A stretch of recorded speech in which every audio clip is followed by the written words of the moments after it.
IPL 2026 Mumbai വീണ്ടും പിന്നിലായി. പതിവിന് വിപരീതമായി സീസണിലെ ആദ്യ മത്സരം ജയിച്ചു തുടങ്ങിയെങ്കിലും പ്ലേ ഓഫിലേക്ക് എത്താനായില്ല. പോയിന്റ് പട്ടികയിൽ 9ാം സ്ഥാനക്കാരായി. 10 കളികളും തോറ്റു. 2026 ലോകകപ്പ് ഹീറോകളായ ജസ്പ്രീത് ബുംറയും സൂര്യകുമാറും ക്യാപ്റ്റൻ ഹാർദിക്കും മങ്ങി. ബുംറ ആദ്യ 9 കളികളിൽ നേടിയത് 3 വിക്കറ്റുകൾ മാത്രമായിരുന്നു. ഹൈദരാബാദിനെതിരെ 243 റൺസ് നേടിയിട്ടും തോറ്റു. പതിവ് പോലെ വിമർശനങ്ങൾ ഹാർദിക്കിന് നേരെ കൂരമ്പുകളായി. ഹാർദിക്കിനെ മാറ്റണമെന്ന ആവശ്യമാണ് സീസണിനൊടുവിൽ കേൾക്കുന്നത്.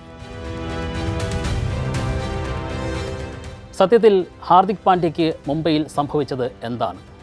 ഗുജറാത്ത് പോലൊരു സാധാരണ ടീമിനെ ഒറ്റക്കെട്ടായി നയിച്ച് ചാമ്പ്യന്മാരാക്കിയ ഹാർദിക്കിന് മുംബൈയിൽ ആ മാജിക്ക് സാധ്യമാകാതെ പോയത് എന്തുകൊണ്ടാണ്?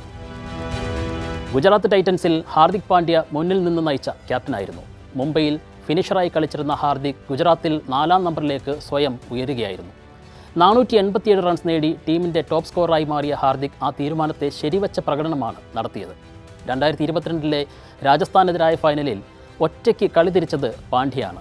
17 റൺസ് മാത്രം നൽകി ജോസ് ബട്ട്ലർ അടക്കമുള്ളവരുടെ 3 നിർണായക വിക്കറ്റുകൾ വീഴ്ത്തി. ടീം പ്രതിസന്ധി നേരിട്ടപ്പോൾ നേടിയ 34 റൺസ്.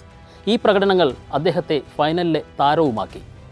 സമ്മർദ്ദഘട്ടങ്ങളെ ശാന്തമായി കൈകാര്യം ചെയ്ത ക്യാപ്റ്റനായിരുന്നു ഗുജറാത്തിൽ ഹാർദിക് പാണ്ഡ്യ. ബൗളിംഗ് മാറ്റങ്ങളും ഫീൽഡ് ക്രമീകരണങ്ങളും പ്രശംസിക്കപ്പെട്ടു. ഒരു താരത്തെ മാത്രം ആശ്രയിക്കാതെ ഓരോ മാച്ചിലും പുതിയ താരങ്ങളെ കണ്ടെത്താൻ ഹാർദിക് എന്ന നായകന് ഗുജറാത്തിൽ സാധ്യമായി. ശുഭ്മാൻ ഗിൽ ഓപ്പണിംഗിൽ അടിത്തറവാകി. മില്ലറും തെവാട്ടിയയും മധ്യനിരയുടെ വിശ്വാസം കാത്തു. റാഷിദ് ഖാനും മുഹമ്മദ് ഷമിയും ക്യാപ്റ്റൻ്റെ പ്രതീക്ഷ കാത്തു. ഹെഡ് കോച്ച് ആശിഷ് നെഹ്റയും ക്യാപ്റ്റൻ ഹാർദിക് പാണ്ഡ്യയും തമ്മിലുള്ള ബന്ധവും ഊഷ്മളമായിരുന്നു.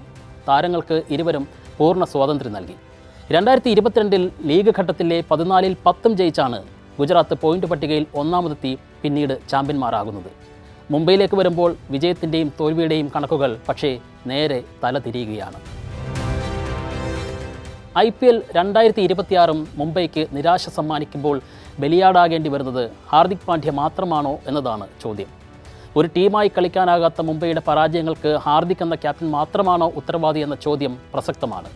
ടീമിൻ്റെ മോശം പ്രകടനത്തെക്കുറിച്ച് വിശദമായ ചർച്ചകൾ ഉണ്ടാകുമെന്ന് കോച്ച് കിറോൺ പൊള്ളാർഡ് പറയുന്നു. പരാജയം ടീമിൻ്റെ കൂട്ടായ ഉത്തരവാദിത്തമാണെന്ന് പറഞ്ഞ് ഒരളവോളം അദ്ദേഹം ഹാർദിക്കിനെ സംരക്ഷിക്കുന്നുമുണ്ട്. പക്ഷേ മികച്ച കളിക്കാരുണ്ടെങ്കിലും ടീമിന് മുന്നേറാനാകുന്നില്ല എന്നത് അവഗണിക്കാനാകില്ല. ഹാർദിക്കിൽ ഇനിയും ടീം വിശ്വാസം അർപ്പിക്കുമോ എന്നത് ഉറപ്പില്ലെന്നാണ് സൂചന. ബാക്കി പറയേണ്ടത് ആരാധകരാണ്. മുംബൈയുടെ പതനത്തിന് കാരണക്കാരൻ ഹാർദിക് പാണ്ഡ്യ മാത്രമാണോ? മുംബൈ പരിഗണിക്കുക ആരാധകരുടെ പക്ഷം കൂടിയാകും.